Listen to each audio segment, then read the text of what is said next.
What is going on, everyone? Chris here and welcome back. Today I would like to show you guys my 2016 GTI that I just purchased from the car auction. I just received the car and I am kinda disappointed. From the outside the car looks decent, got some scratches. Of course it's dirty, it's been sitting at the car auction probably for months. Got some dents, which is not a big deal. But let's take the car for a drive and see how it is mechanically, and we're gonna find out what is going on with the car exactly.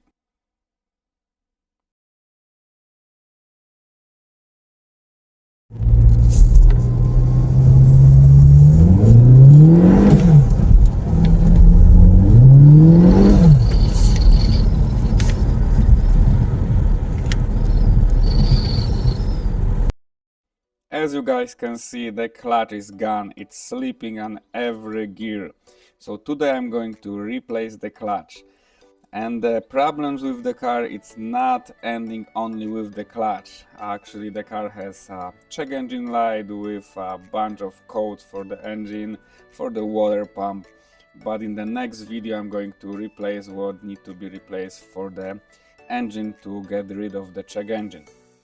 But today I'm gonna take care of the clutch. So first step, of course, I need to remove everything that's on my way to remove the transmission. Shifter cable need to be removed, and you can put the cables on the side. Then I'm going to remove the hydraulic line for the clutch. There is an O-ring on the end. Then the starter bolts, and I can remove the tab bolts for the transmission. I'm gonna remove most of the transmission bolts now, and I'm gonna leave one or two just to the end when I'm gonna be ready to drop the transmission.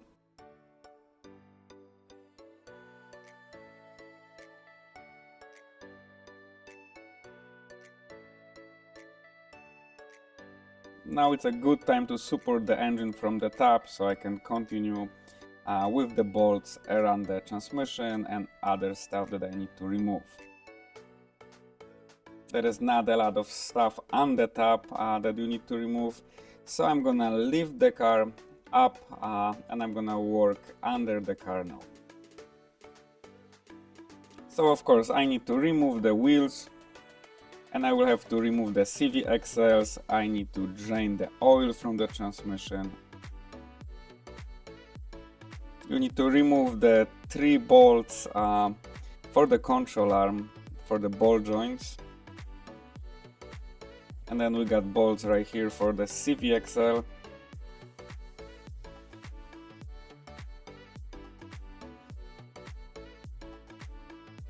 And of course, don't forget about the oil.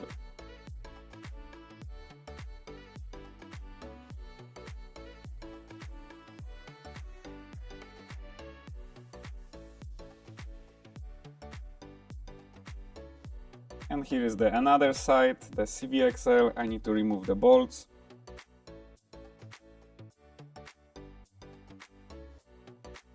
And once the CV axle is out, there is another flange that's going into transmission. You need to remove that flange also. There is on both sides, otherwise you're not gonna be able to drop the transmission.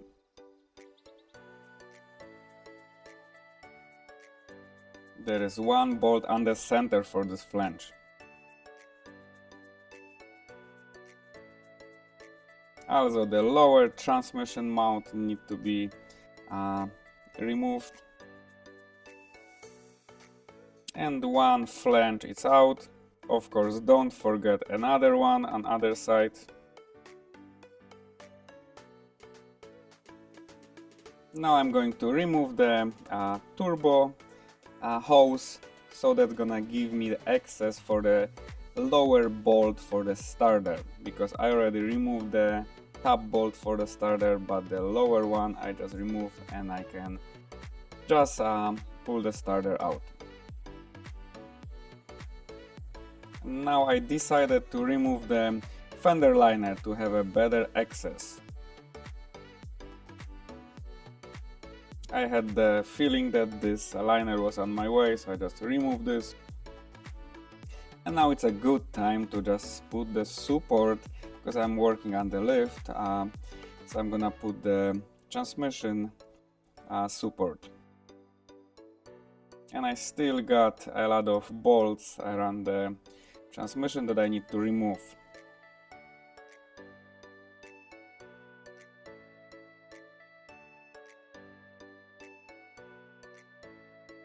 So I got the transmission supported from underneath, then I can work my way on the transmission mount. I need to remove it completely so it's not on my way when I'm gonna be dropping the transmission.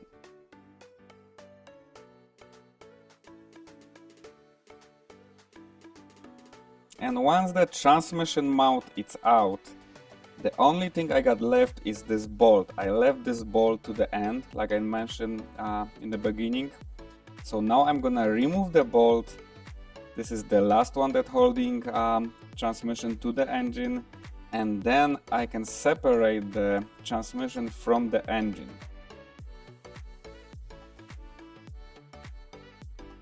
And like so, I got the transmission down. I can now slowly lower the transmission to the ground.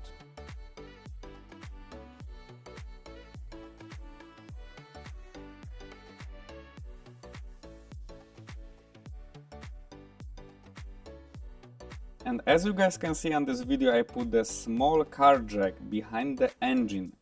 I just wanted to push the engine a little bit forward so I got more room to remove the transmission. This is the easiest way that I found. Just make sure you got enough room on the front to the radiator, that's nothing there that you basically crashing to the radiator.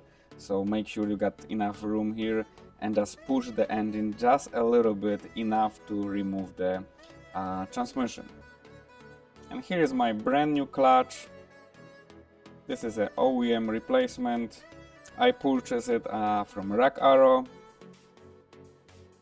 The car is not modified, it's gonna stay stuck, so I don't need anything crazy. And now I'm going to remove the old sleeping clutch. And look at that, guys, the clutch is completely gone. Somebody was burning this clutch really bad.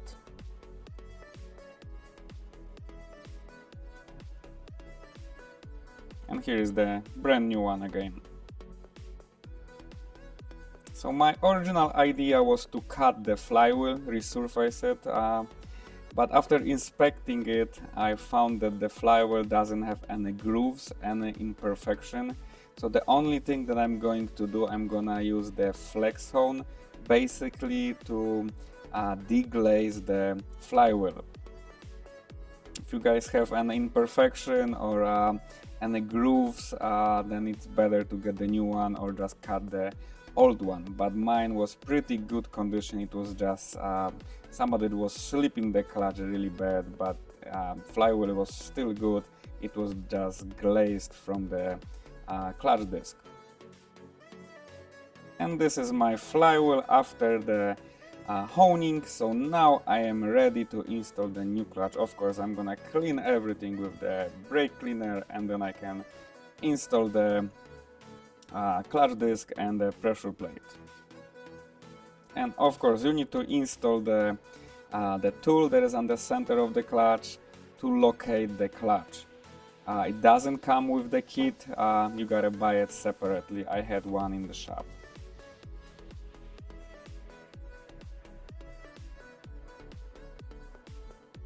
So now, before I install the transmission, I have to replace this bearing. This bearing does come with the new clutch that I purchased, so I'm gonna replace it, and then I'm gonna be ready to put the transmission back in the car. Of course, use the Loctite for those bolts. That would be disaster if they get loose.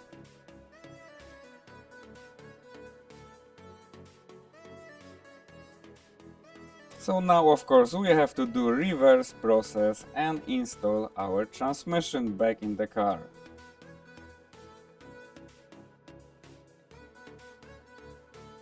So I got transmission in, and I'm gonna put couple bolts around the transmission, and then I'm gonna go on the top and install the transmission mount.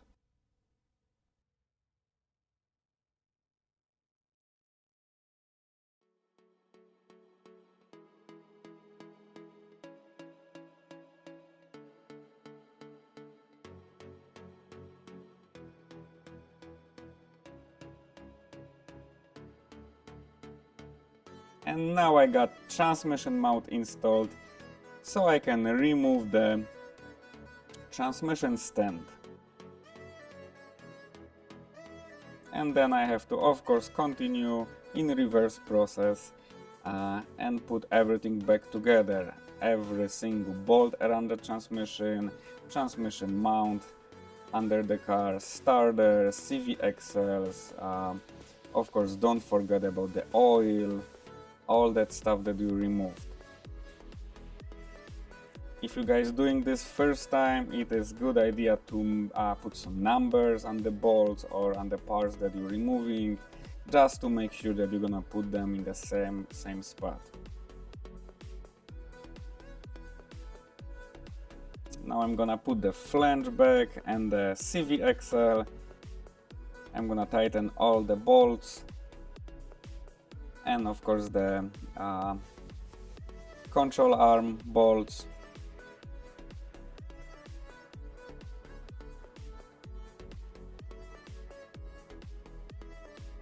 Another side CV axle, and of course control arm bolts on other side.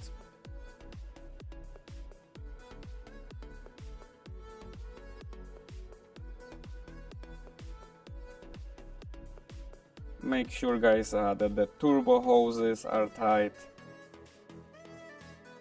and we're gonna put everything, every single bolt back in the car the same way it was removed. So underneath I got pretty much everything set. I'm just gonna install the plastic under the car, and of course the fender liner that I previously removed. And again guys, don't forget about the transmission oil, and of course you need to bleed the clutch. And try drive to normal for the first 300 miles. Just don't raise the car, try not to slip the clutch for the first 300 miles. And now I'm gonna take the car for a quick drive to see how it's running.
And that's all guys, the car running fantastic, the clutch working perfect.